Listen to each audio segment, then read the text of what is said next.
Digital Strategist with BWG Connect, and we are a network and knowledge sharing group. We stay on top of the latest trends, challenges, whatever's shaping the digital landscape.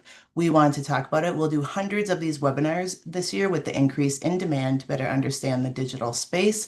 And we'll also do at least 100 in-person small format dinners. So if you happen to live in a tier 1 city in the US, feel free to reach out to us or check out our website, bwgconnect.com. We'd love to send you an invite. These dinners are typically 15 to 20 people having a discussion around a certain digital topic, and we always have a great time. We spend the majority of our time talking to brands. That's how we stay on top of the latest trends. I'd love to have a conversation with you, so feel free to drop me a line at Tiffany, Tiffany, at bwgconnect.com, and we can get some time on the calendar. It's from these conversations we generate the topic ideas we know people want to learn about, and it's also where we gain our resident experts, such as the panelists who are with us today. Anybody that we ask to teach our collective community has come highly recommended from multiple brands within the network. So if you're ever in need of any recommendations within the digital space, please don't hesitate to reach out. We have a short list of the best, and we would love to provide that information to you if needed. A few housekeeping items before we get started.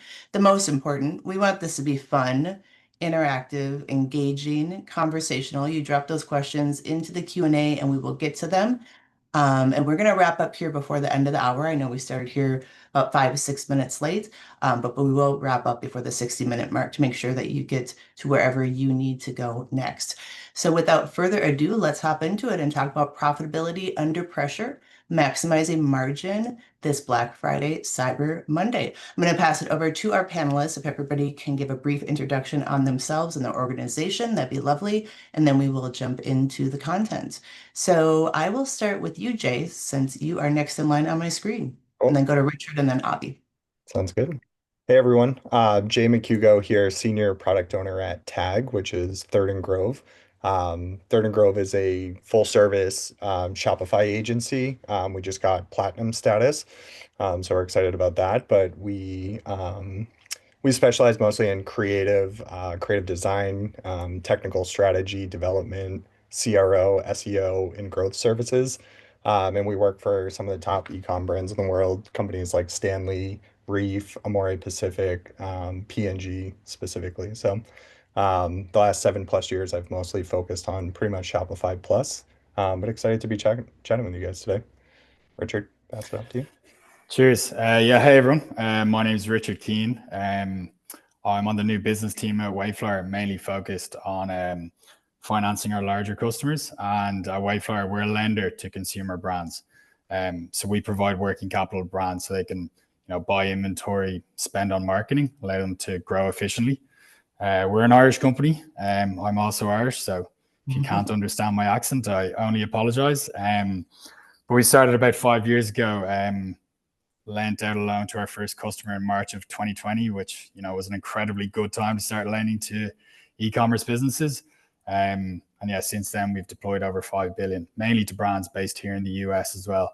And we work with brands doing anywhere between 500K per year up to north of 500 million.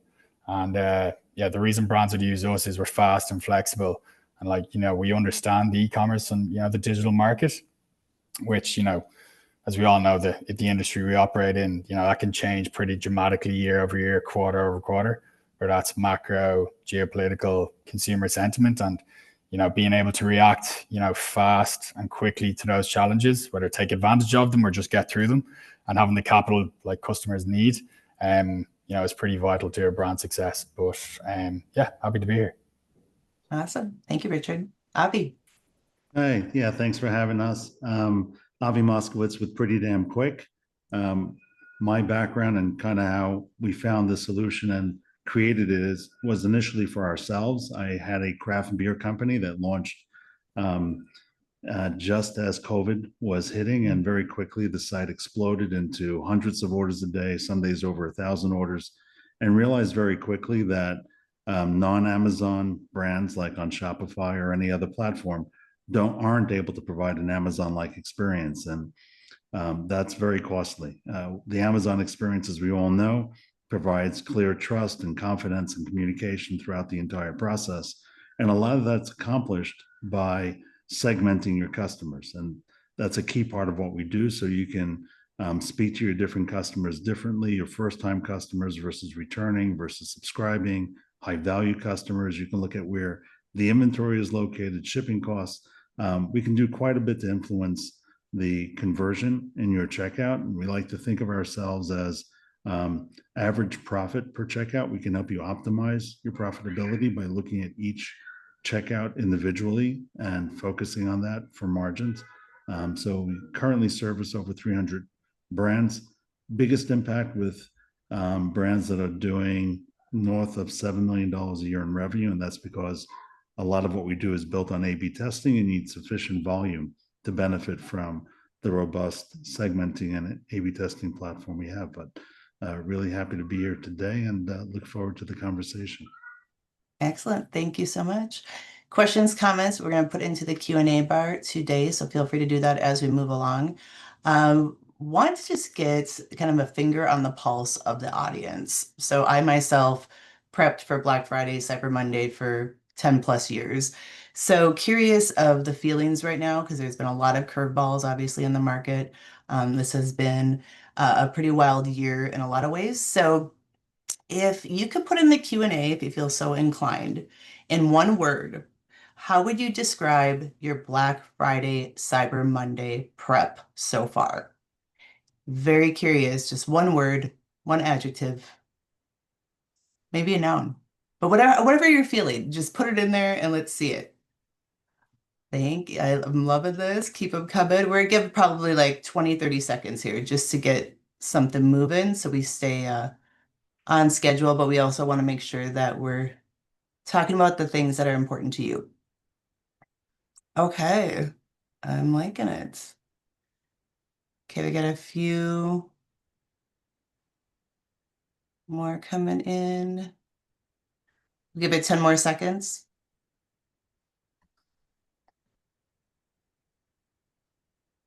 Thanks to those that participated. This is cool.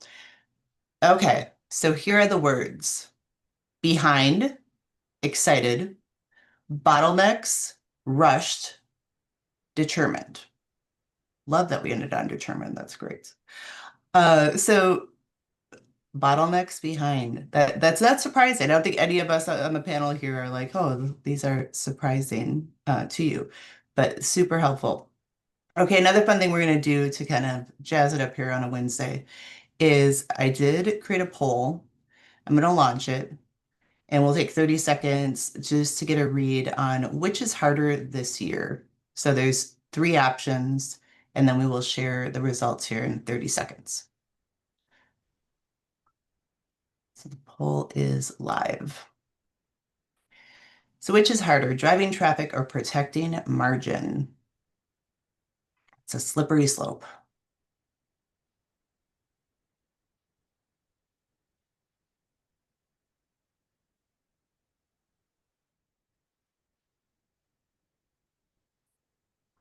All right, beautiful.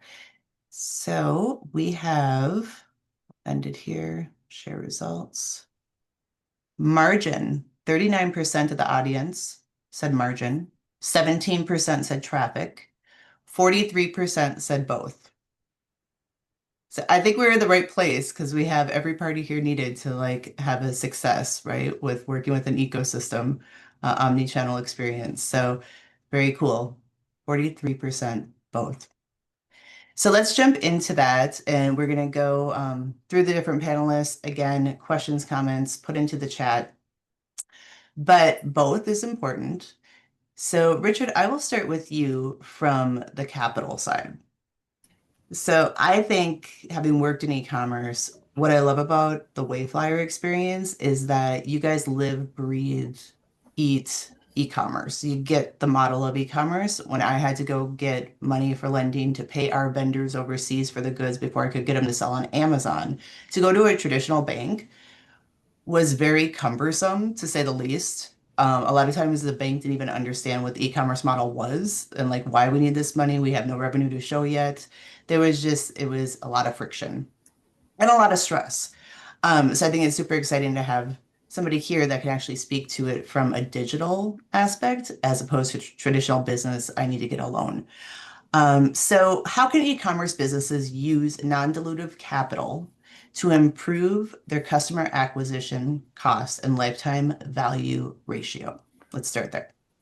Yeah, sure. And yeah, like you are right. Like we compete against big banks and traditional like asset-backed lenders. And one thing time and time again, like our customers come to us with is they don't understand like our business. Like if you said to like an asset-backed lender, banker, CAC to LTV ratio, or Meta ads or Google ads, they'd look at you like you're talking with like two different heads, right? Whereas the way we underwrite e-commerce businesses, we get connected up to all this live data. It just allows us to underwrite in a pretty fast and like efficient way. But if we're talking specifically, I suppose, about CAC to LTV coming into like Q4 and Black Friday, like some of the things we see is like, and a lot of the best operators that we work with, like they're tying that capital to like their customer acquisition efficiency. So, debt or like non-dilutive capital, like it allows brands to front load proven acquisition strategies. So scaling paid ads, influencer campaigns, expanding into retail or expanding like retail partnerships without diluting any equity or going through like a cumbersome process, as you said. And like, done right, like this acquisition can keep your CAC relatively stable or, from declining anyway, because you're amplifying channels that are proven to work coming into like Black Friday and Q4. One big thing though we've seen, so see, we started lending into the market in 2020. There's loads of VC dollars coming into the market then. It was growth at all costs. And one thing we've seen over the past few Black Fridays is, our customers are allocating capital more so, not more so, but they're definitely have a focus on like retention drivers. So like loyalty programs, subscriptions, post-purchase upsells, CX investments like faster shipping. So before, if a customer was drawing down like, capital for marketing, they might put 90% of that into top of funnel stuff, and the rest into retention. We're now seeing that, 60, 40, 70, 30. And like one of my customers said to me, and I thought it was really smart, they're acquiring customers this Black Friday for next Black Friday. So they're thinking about it in a longer term way. But if you're thinking about it just from an example of how to use capital efficiently coming into Black Friday, hopefully most brands have ordered all their inventory, so they have that all sorted. So marketing and ad spend is like the big thing that people are drawing down capital for. And one of the things you can do at Wayflyer is we can be pretty flexible in how we structure, the funding to customers at this period of time. And to make it pretty, I suppose, capital efficient for your P&L is that most of the brands that we work with now are drawing down the cash for shorter periods of time. And that makes it less expensive because the money's out for less period of time. And because they're using it for marketing, hopefully they're going to get a return on that in the next 60 to 90 days.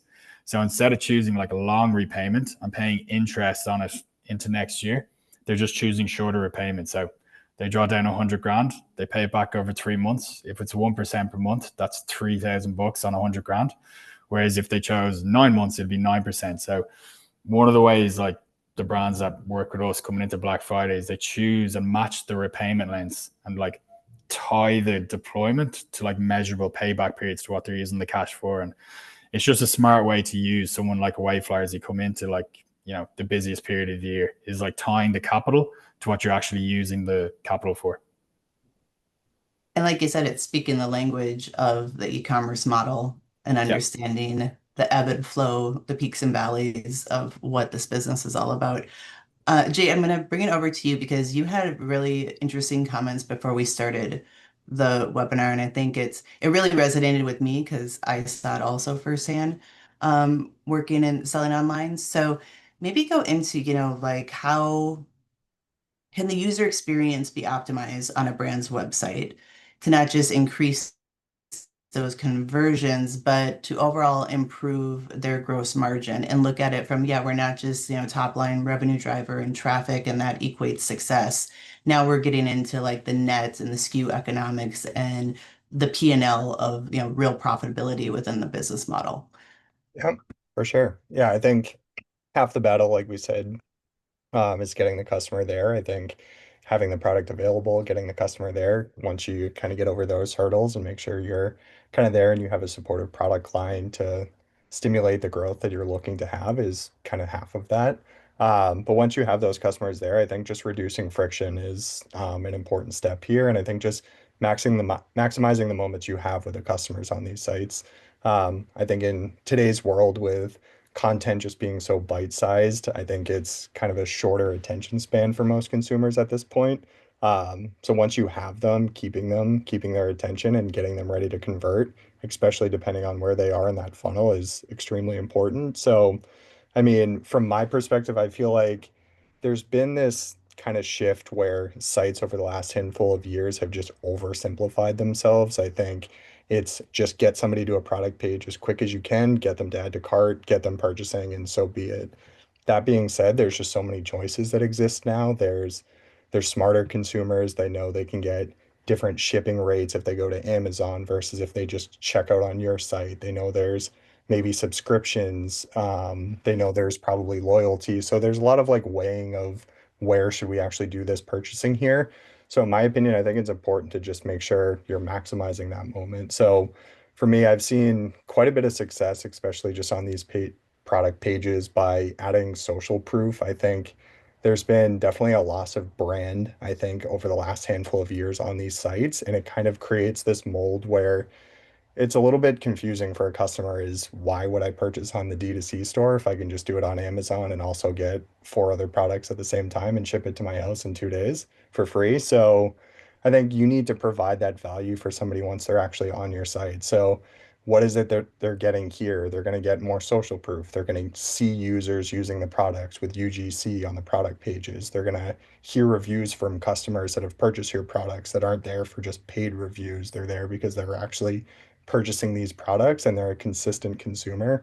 And there's that feeling of community that wraps around that brand. And I think that's just been missing a little bit over the last handful of years. So personally, I really like to try and maximize those type of moments at the point of purchase. Um, Not only just driving the urgency around purchase, but kind of easing the peace of mind of a consumer as this is the right product for me. This is where I want to purchase it. And I think I'm ready at this stage. So let's move forward with it.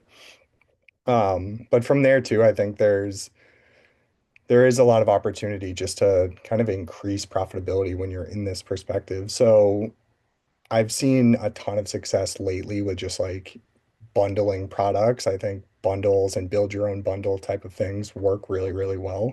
Um, Upsells at these checkouts, upsells in carts, and kind of a lot of it is geared around just increasing AOV, honestly. I think that's the biggest way, in my opinion, that you can really make a pretty big difference pretty quickly.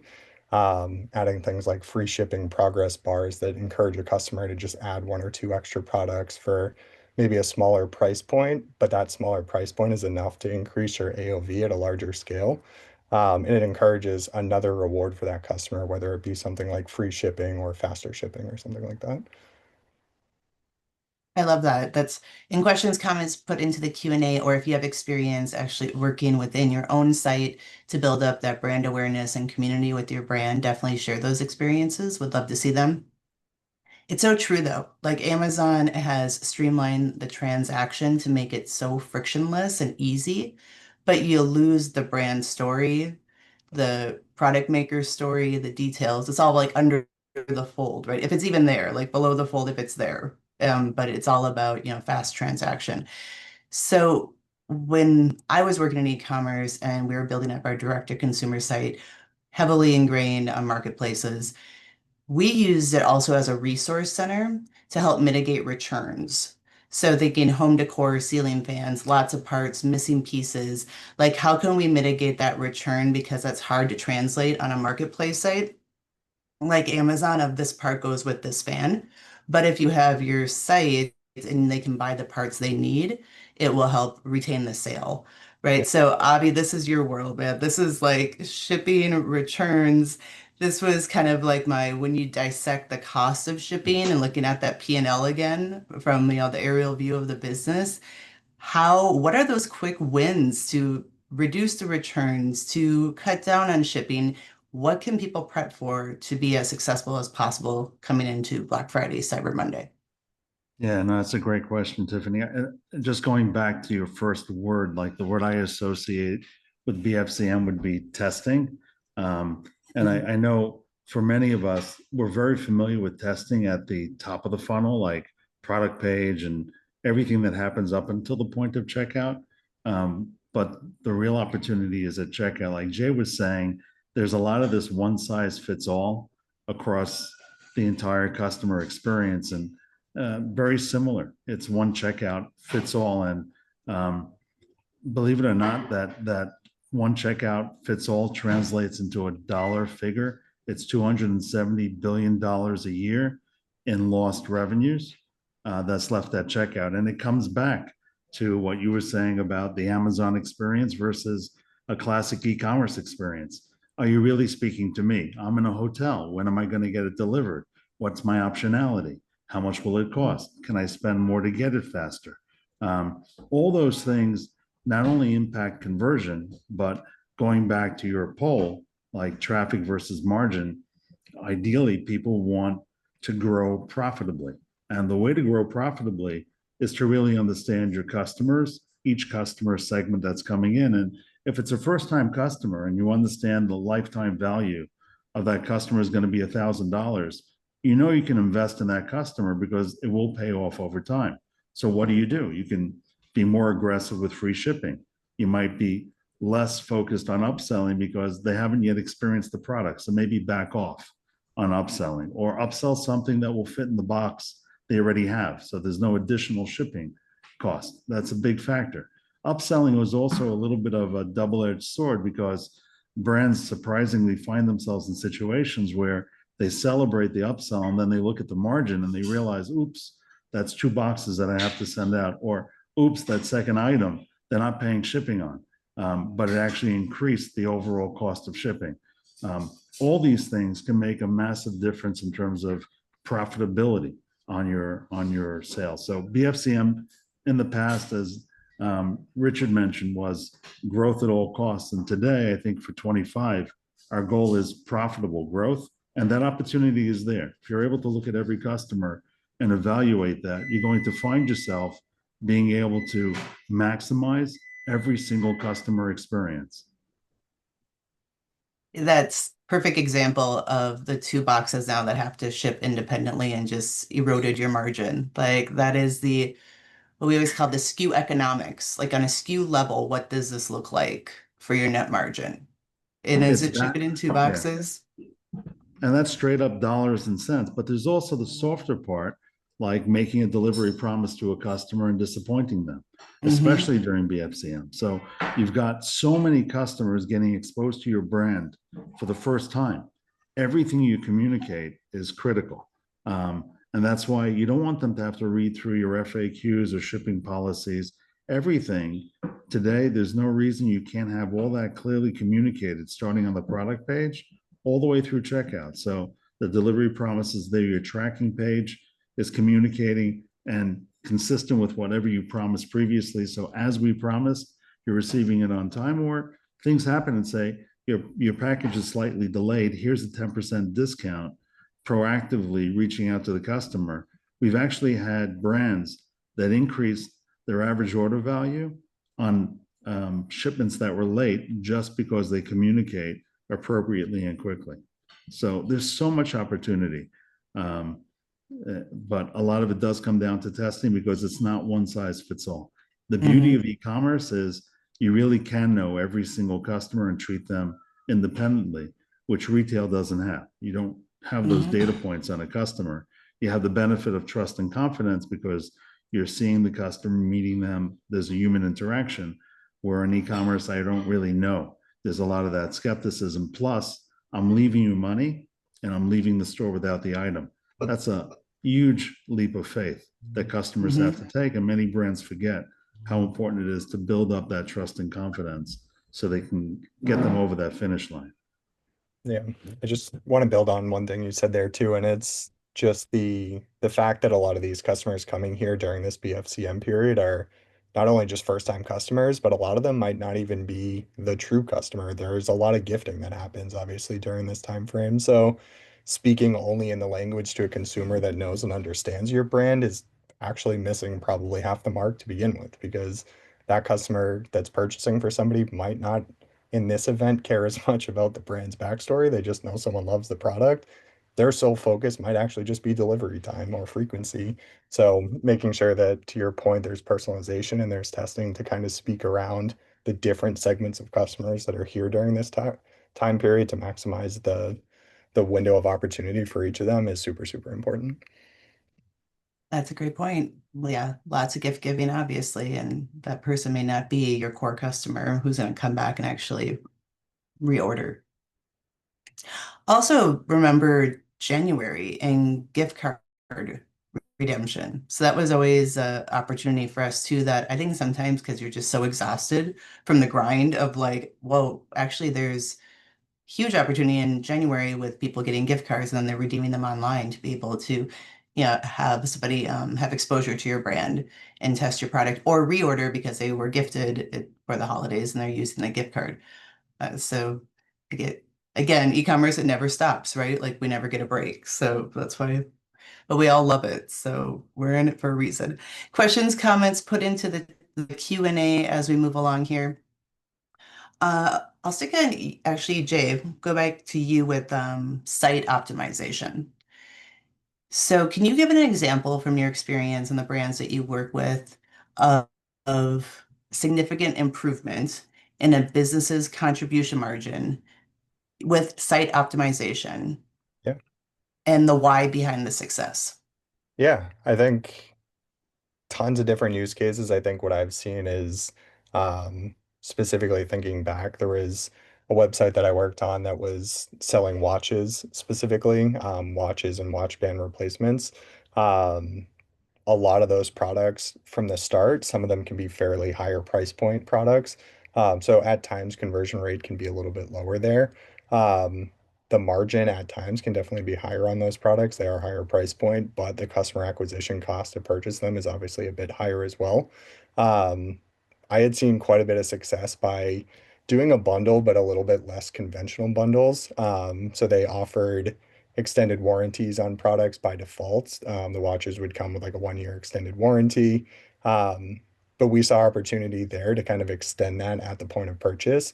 It's an upsell opportunity, but not as on the nose, I guess, is, oh, you bought a watch. Do you want a carrying case? Do you want a cleaning toolkit? It's not necessarily purchase another product, but it's a peace of mind value add that you're contributing to it that is a higher margin. So something like an extended warranty for an extra 2 years if you purchase at a single simple click there, you're raising the cost of that order. AOV is traditionally a little bit higher on those orders, and you're providing the customer some sort of value that they wouldn't normally touch and feel, but they know that there's a level of trust that, hey, if I purchase this watch, or maybe it's the first time I've bought from this brand, that my peace of mind is there because I know that if something were to go wrong, I'm covered for the next handful of years on it. So seeing quite a bit of success with kind of those little bundle and build upsells that aren't necessarily as on the nose or buy another product or, oh, you bought one, now buy the jumbo size of it. Because I think to our obvious point, there's a lot of these customers purchasing for the first time. So the idea of an upsell doesn't always have to just be other product because they might just not be ready to try other products at this stage too. Very true, and trust is key. Questions, comments in the Q&A. Avi, any creative delivery ideas as we head into this of, what can brands do? Local carriers, is there opportunity there?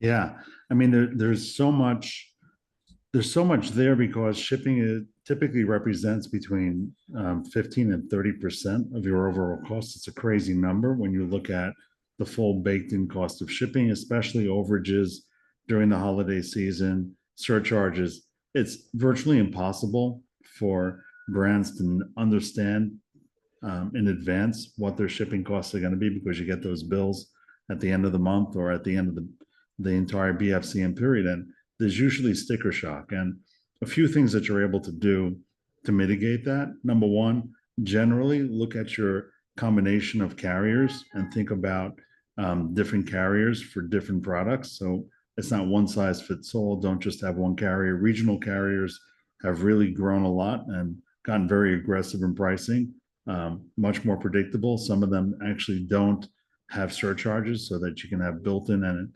predictable costs going into it. Of course, things like understanding where your customer is located. This is a classic example of really leveraging BFCM. But if you have customers that are near your inventory, so let's say whether you have one inventory location or use a 3PL with multiple locations, you're able to speak to each customer within the proximity of the inventory differently. So you can actually make an aggressive delivery promise and say, you're being prioritized for this order. You're going to get it tomorrow. And in fact, it's going to go out regular ground shipping, no additional cost to you, great experience for the customer, and you're able to prioritize. You can even build in some margin there because you are prioritizing their order and make money on shipping. We generally look at a strategy for shipping in general where you're always making money on every single customer. Even with your first-time customers, the example I used previously, you may give up some margin today, but you have a high degree of confidence that you're going to make it up because you're going to give that customer a good experience and they'll come back. All these things, like every pixel matters, going back to what Jay said earlier about trust badges. We've done testing on trust badges in the checkout. And when you have a review that's relevant to the product that you're looking at, and it's a positive review, and we're able to do that through our platform, it has significant conversion. A recent brand made over $1 million in increased revenue just by having the right reviews in place. So what Jay's talking about, we're both kind of talking about the same kind of attention to personalization wherever you can. And when you've got that right, then you go to Richard and say, look, I've got a flywheel. My unit economics make sense. I want to turn this up because I can literally make money from every single customer who comes to my site. That's a whole different ball of wax. Absolutely. And Richard and team loves to see that, right? We do. So we know obviously marketing is key. The details, getting the item shipped on time safely into the hands of the consumer. Going back to you, Richard, what else is beyond the marketing spend? Some of the most effective ways you've seen businesses deploy capital to directly impact their gross margin.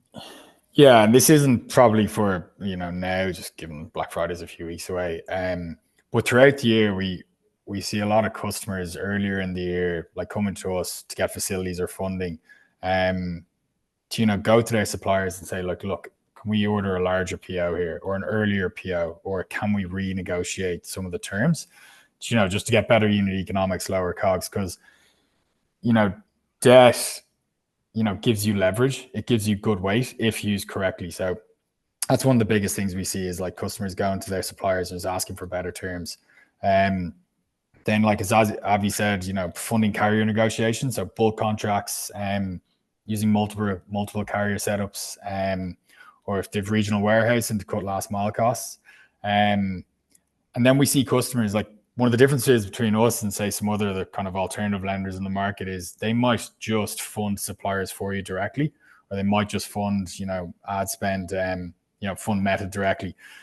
The way Wayflyer thinks about it is, our customers know their businesses better than we do. We obviously like to think we underwrite them very well, but they still understand, and it's their business, it's their baby. So our view is like, we like to put the money into the customer's account. It's cash in the bank, and they can use it in different ways. So like, as I said, they can inventory and supply chain optimization, logistics, site optimization, like, just small bits of capital injections into site speed, CRO, bundling, subscription to increase AOV, as Jay said.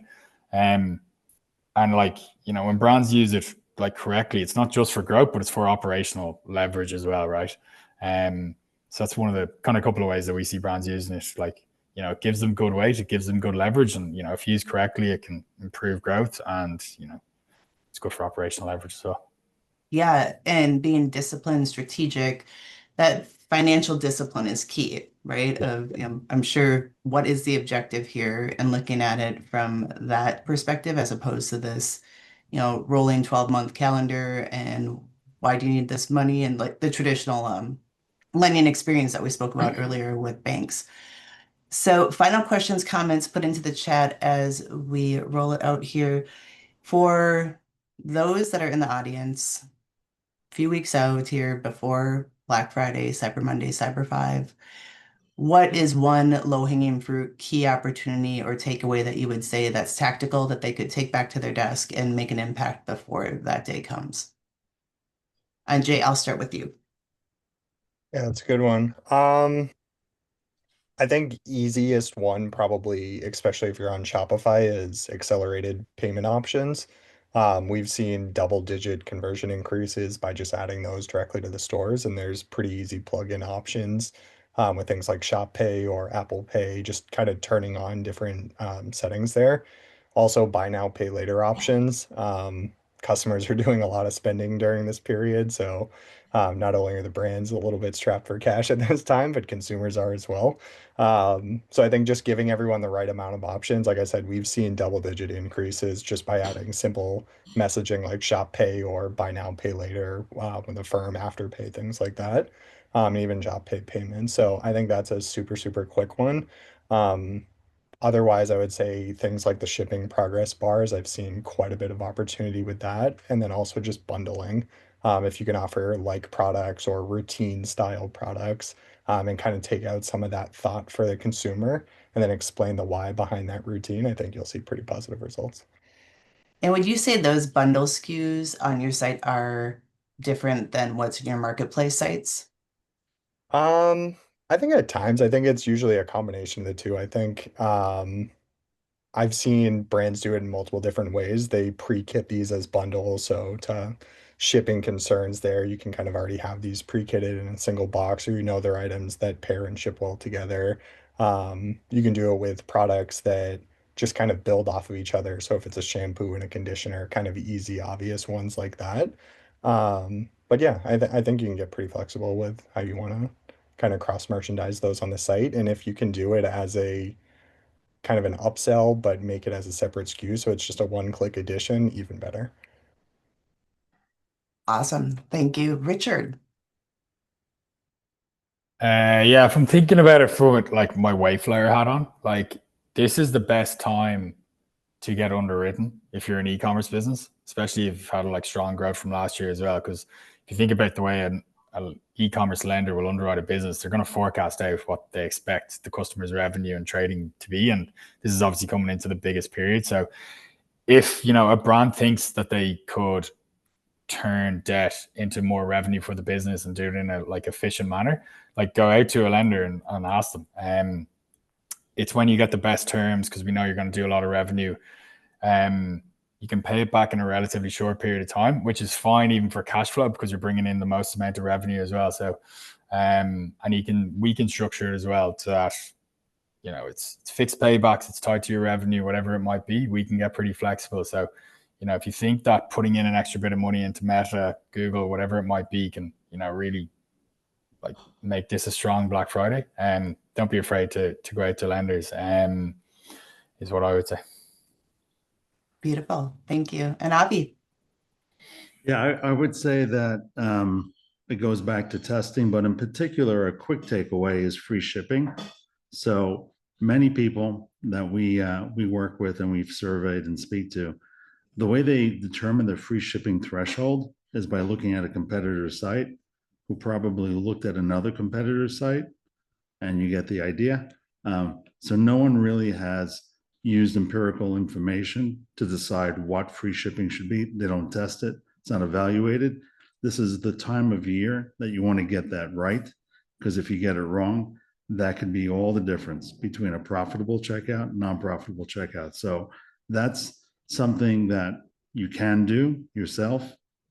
We can help you do it really, really well. But in general, testing and evaluating is going to put you in a much better position of when to show upsells if it's profitable, when to show free shipping, and in general, when to offer promotions like free gifts and other items that'll get them over the finish line as long as it's profitable. But those are some quick things to look at as you start looking at the volume coming in that can help you maintain a profitable checkout for every customer that comes through. Yeah. And the thing with testing too, like checkout and on-site is, I think you would agree, Avi, is it usually pays for itself fairly quickly. There's Very quickly. there's an It's upfront cost. hours. Yeah.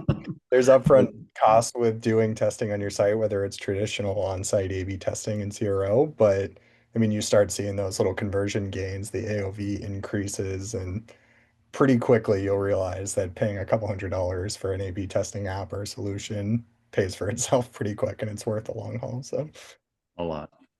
Yeah. And it keeps going, meaning A/B testing, like anything else in life. BFCM testing is going to be different than pre. So there's a short window now before BFCM to do some, but even during BFCM, having that real time, it goes on for a couple of days, sometimes weeks. You can apply those learnings over time. There's a lot of techniques. Once you start getting into it, it's one of those things where once you start using it, you won't stop. You'll realize that there's so much money that's being left on the table that you can actualize quickly and relatively easily. yeah, and I think I'm surprised every day by some of the results you get when you test, and that's why you test, right? I mean, there's days we've tested 1-page versus 3-page checkouts, and you'd think sometimes a 1-page checkout converts better, and sometimes it does, sometimes it doesn't. But I mean, that's ultimately why you test. So couldn't agree more on those.